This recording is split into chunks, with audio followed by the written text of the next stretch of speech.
today we're putting every quarterback on their favorite team growing up. Shout out to CK Birds because that's where I got the idea from. But let's go ahead and look at some of our roster. Joe Burrow not only played college in Louisiana, but he grew up there too, so obviously he's going to be a Saints fan. They get a huge quarterback upgrade there. Atlanta Falcons have multiple good guys in Trevor Lawrence, Justin Fields, and Deshaun Watson. Carolina Panthers kind of got snubbed because we still don't have a great quarterback. I mean, Anthony Richardson's overall is going to go up, but right now he's only a 74, and then we have Daniel Jones at a 72 as well. 49ers quarterback room is stacked with Josh Allen, Aaron Rodgers, and Jared Goff. So they might have 3 top 10 quarterbacks. But speaking of stacked, I don't think anybody is more stacked than the Dallas Cowboys, having the best quarterback in Patrick Mahomes, Lamar Jackson. Prescott also stays on the Cowboys, and then you have Sam Howell as well. And with the talent that the Cowboys have, they might go all the way. The Eagles got a lot worse because their quarterback is now Kenny Pickett at a 74 overall. Kirk Cousins goes to what was his division rival in the Chicago Bears at 86, and with this roster, he should be very good. Kyler Murray replaces him on the Vikings. For the Green Bay Packers, Jordan Love is staying there because that was his favorite team growing up. We also added Baker Mayfield and Bryce Young. By the way, if I couldn't find any quarterback's favorite team growing up, put them on a team where their favorite player or somebody that they idolized growing up started at. Patriots reunite with their old quarterback in Mac Jones. The Texans were in a good spot with CJ Stroud, but they're in a better spot now with Jalen Hurts. Russell Wilson idolized Peyton Manning growing up, so he is on the Indianapolis Colts. And the Raiders also unite with their former quarterback in Derek Carr. And that's basically it. So a lot of these teams are just left with some scrap quarterbacks. The Bills are rolling with Kyle Allen, Jarrett Stidham is on the Broncos, and so forth and so forth. Run through some of these teams so y'all can go ahead and see who's the quarterback on what team. Went ahead and sent to the end of the season, and the Tennessee Titans are the first team in the AFC. Don't understand why or how, because all they picked up was Desmond Ridder. The Ravens and the Browns also went 11-6, and they didn't pick up any quarterback either. Derek Carr and the Raiders reunion is going pretty good because they went 10-7. The Bills went 10-7 as well, and they didn't pick up a quarterback either. Chargers kept Justin Herbert, went 9-8, barely sneaking the playoffs, and also the Patriots went 9-8 with Mac Jones. So for the AFC side, all the teams that picked up new quarterbacks and made it to the playoffs, except for the Houston Texans picking up Jalen Hurts, obviously. Interesting to see all the top teams are just teams that had to ride with their backups or just scrap quarterbacks, like I said. Let's see if the NFC went the same way. I know it kind of didn't because the 49ers had the number 1 seed going 16-1, and they had Josh Allen, Aaron Rodgers, and Jared Goff. Atlanta Falcons went 14-3 with Justin Fields, Watson, and Trevor Lawrence. They were pretty stacked, but I was expecting them to go 14-3. Packers had a pretty good season sticking with their quarterback in Jordan Love. The Dallas Cowboys went 13-4, obviously, with their huge quarterback room with Patrick Mahomes. The Saints were 12-5, making the playoffs with Joe Burrow. The Eagles actually had a good season with Kenny Pickett at 12-5, but this Madden simulation is all out of whack. And then we had the Seahawks just sneaking in at a 9-8 record with sticking with Geno Smith. So we actually had a lot of teams that picked up quarterbacks that missed it in the NFC, including the Bears with Kirk Cousins. That's kind of surprised to me. And the Vikings with Kyler Murray. Patrick Mahomes obviously led the lead in passing yards with 4,400, along with Josh Allen and Jake Browning having 4,000 yards as well. Wasn't seeing that coming. Kobe Brissett was next up, and then Joe Burrow, obviously. Kenny Pickett was in the top 10, along with Ryan Tannehill on the Buffalo Bills, Anthony Richardson, Teddy Bridgewater on the Lions, and then Carson Wentz on the Rams. A lot of these absolutely make no sense. I to see these other quarterbacks we didn't talk about at all just to do good. And then for receiving, Brandon Ayuk led the lead with 1,700 yards, followed by CeeDee Lamb, Travis Kelce, Devontae Smith, and Chris Olave. Now it's time to see what happened in the playoffs. We had the Patriots beating the Ravens 35-14, a backup quarterback versus backup quarterback. The Seahawks beat the Atlanta Falcons by only 1 point, so Geno Smith is moving on. Chargers and Justin Herbert finally finding success in the postseason, beating the Raiders by 7. Eagles got knocked out by Jordan Love and the Green Bay Packers, but making this far was a W alone because I don't know how they did it. Cleveland Browns beat the Buffalo Bills. I honestly don't remember who they had at quarterback. I think it was PJ Walker, if I'm not mistaken. And obviously, Patrick Mahomes and the Dallas Cowboys are going to beat the Saints. In the second round, we had the Tennessee Titans beating the Patriots by 10 points. I don't know how either team got this far. And next, we have a team that I'm not so surprised about in the 49ers because obviously they have a stacked quarterback room with Josh Allen and Aaron Rodgers. Browns with PJ Walker beat Justin Herbert to go to the AFC Championship. And then the Green Bay Packers and Jordan Love beat Patrick Mahomes, and the Cowboys, I really expect them to go all the way and win it all, I'm not going to lie. So now that we have our AFC and NFC Championship game as set, we have to hop in. And at halftime, the Browns are actually beating the Tennessee Titans 13-7, so they're obviously still in this game. Titans scored a touchdown, only down by 2 points with 2 minutes left. And can they get a stop? They do. Will Levis has been great this whole entire year, and now he gets to take his team to the Super Bowl, has a minute and a half left, needs at least to get in field goal range. He's also at the 50-yard line already, steps up in the pocket, takes off running, and gets in the field goal range. He decides to pass it here, rolls out, don't get set, watch out. Oh my God, he almost 42 seconds. I don't understand why they're just not running the ball here, but he takes it over the middle and it's incomplete. 3rd and 10 now. Now they decide to play action and throws it up for grabs, and it's complete to DeAndre Hopkins at the 15-yard line. They do a run play with Derrick Henry. Sorry, these rosters are up to date to the current one, but they should run it down, call a timeout, and set up their their field goal unit. But they called a timeout with 22 seconds left and ended up running the ball. So now they have 14 seconds and need to rush their field goal unit out. They're not even trying to kick the field goal. Okay, 2,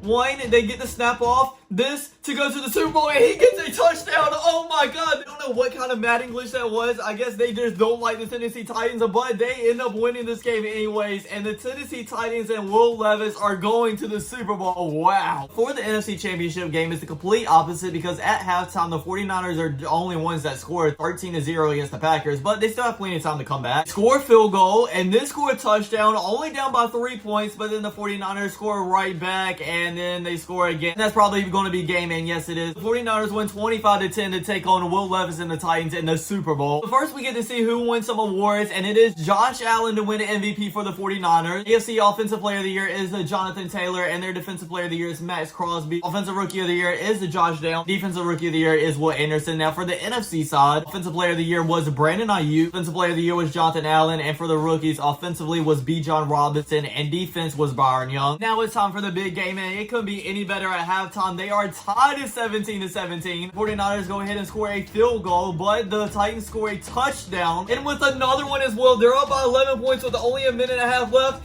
and they end up winning the Super Bowl. All these teams that added a star quarterback to their team, and the ones that win it, Desmond Ridder win the Super Bowl. Wow. I really didn't see this coming, but I did appreciate the big surprise. Thanks for watching, everybody. I hope you enjoyed. Don't forget to like, comment, subscribe, and I'll check you guys out next time. Peace.